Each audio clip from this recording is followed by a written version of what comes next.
Hakim PN Bekasi tuntut kesejahteraan, EDC Kes apa kabar? Bekasi, Senin tanggal 28 Oktober tahun 2024, sejumlah korban investasi bodong EDC Kes kembali menggelar aksi di depan kantor Pengadilan Negeri Kota Bekasi, terkait perkara nomor 520-PITSUS-2023-PN Bekasi. Perwakilan masa aksi yang didampingi tim kuasa hukumnya diterima oleh Humas PN Bekasi. Mereka menyampaikan keluh kesah dan pihak pengadilan bersedia menampung aspirasi para korban untuk disampaikan ke majelis hakim. Sebelumnya korban EDC Kes ini mengajukan gugatan sebagaimana putusan nomor 456/PDT-2022-PTBDG untuk menuntut ganti kerugian, kemudian melalui kuasa hukumnya mereka mengajukan permohonan eksekusi sebagaimana termuat dalam penetapan eksekusi nomor 3/XG/2023-PN-BKSJO. Nomor 29-PDTG/2022-PN-BKSJO. Nomor 456-PDT-2022-PTBDG. Saat ini perkara EDC Kes dalam proses persidangan terkait dugaan TPPU, para korban yang takut akan tidak terlaksananya putusan perdata-perdatanya dan penetapan eksekusinya karena perkara TPPU ini. Kami tidak pernah dilibatkan sebagai saksi ataupun adanya kepastian yang jelas terkait masalah ini. Bahkan hakim cenderung hanya memeriksa korban lainnya yang bahkan tidak punya putusan ganti rugi seperti kami. Ungkap Taufik, salah satu korban EDC Kes. Dalam keterangannya, perwakilan tim kuasa hukum Egy Bastian Hermawan mengatakan, kami menghormati profesi hakim dan mendukung untuk kesejahteraannya dengan meminta kenaikan gaji. Tapi apakah itu jadi tolak ukur keadilan dan kepastian juga bagi masyarakat?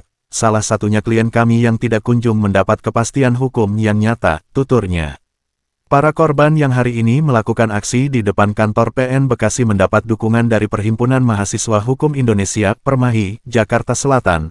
Rizky Kabalmai selaku Ketua DPC Permahi Jakarta Selatan mengatakan, kami akan terus berjuang untuk membela hak-hak korban, dan tentunya teman-teman DPC Permahi seluruh Indonesia juga pasti akan turut serta mengawal kasus ini, karena melihat keresahan masyarakat yang taat hukum namun tidak mendapat kepastian hukum. Sumber DPNPPWI Nasional, Ujang Kosasi SH. Kami sudah melakukan prosedur gugatan, sudah ada gugatan juga? tahun lamanya sudah gugatan beberapa kali dan juga sampai ke pengadilan tinggi. Dan gugatan kami itu sudah ada putusan tetap inkrah. Nah, kemudian setelah inkrah itu pihak pengadilan sudah ikan mujair, jangan lembek, jangan lembek, jangan lembek, ayo kita cair. Yang kencang sama-sama yuk. Ikan mujair, jangan lembek, jangan lembek, jangan lembek, ayo kita cair. Pengadilan, gaskan, korban-korban. Untuk mengembalikan hak-hak korban yang hari ini menuntut keadilan sudah kurang lebih 3 tahun memasuki 4 tahun ini. Para korban EDC Kes investasi bodong hari ini turut bersama-sama dengan kami untuk hadir meneriakan keadilan di Pengadilan Negeri Kota Bekasi ini. Maka daripada itu, hasil pertemuan kami dengan Humas PN Bekasi tadi, ada kabar baik kepada para korban bahwasannya tinggal menunggu 3 kali lagi persidangan, pledoi, pembacaan tuntutan dari JPU serta putusan dari pengadilan dari majelis hakim memeriksa pokok perkara itu. Mudah-mudahan dengan adanya putusan pengadilan nanti terkait dengan dugaan tindak pidana TPPU saudara Abdurrahman Yusuf itu bisa mengembalikan hak-hak korban yang hari ini berjuang sudah kurang lebih 3 memasuki 4 tahun ini. Pada prinsipnya kami dari kuasa hukum korban serta korban sendiri akan terus mengawal sampai dengan putusan, sampai dengan hak-hak korban kami dikembalikan. Minggu depan, Seninnya, kita akan kembali lagi melakukan penyampaian aspirasi di depan Pengadilan Negeri Kota Bekasi ini. Sampai penyampaian aspirasi kita ini sampai dengan putusan yang nantinya akan dikeluarkan oleh majelis hakim yang memeriksa pokok perkara saudara Abdurrahman Yusuf itu. Maka kami meminta kepada pihak para korban untuk jangan lengah. Ayo sama-sama kita menuntut keadilan di Pengadilan Negeri Kota Bekasi ini. Ayo sama-sama kita bergandengan tangan untuk memperjuangkan hak-hak kalian. Para korban, kita berharap bahwa kita sama-sama satu suara. Minggu depan lagi kita akan geruduk Pengadilan Negeri Kota Bekasi lagi dengan hal yang sama, yaitu meminta hakim yang memeriksa perkara saudara Abdurrahman Yusuf ini dalam pokok perkaranya TPPU untuk memutus tindak pidana itu, mengembalikan aset-aset yang disita oleh baik pengadilan, baik oleh pihak kepolisian yaitu Baris Krim Polri, untuk mempertimbangkan hak-hak lain kami yang hari ini sudah berjuang kurang lebih 3 tahun memasuki 4 tahun.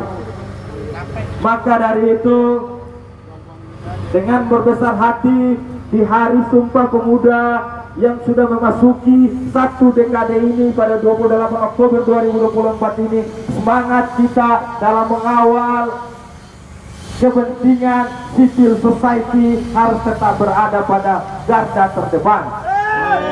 Para korban edisi case, jangan lengah. Minggu depan lagi kita harus turun dengan massa yang lebih besar, menyampaikan pesan kita kepada Ketua Pengadilan Negeri Kota Bekasi atau pada para hakim yang memeriksa pokok perkara saudara Abdurrahman Yusuf itu. Para korban bersepakat ya, minggu depan kita turun lagi ya. Oke.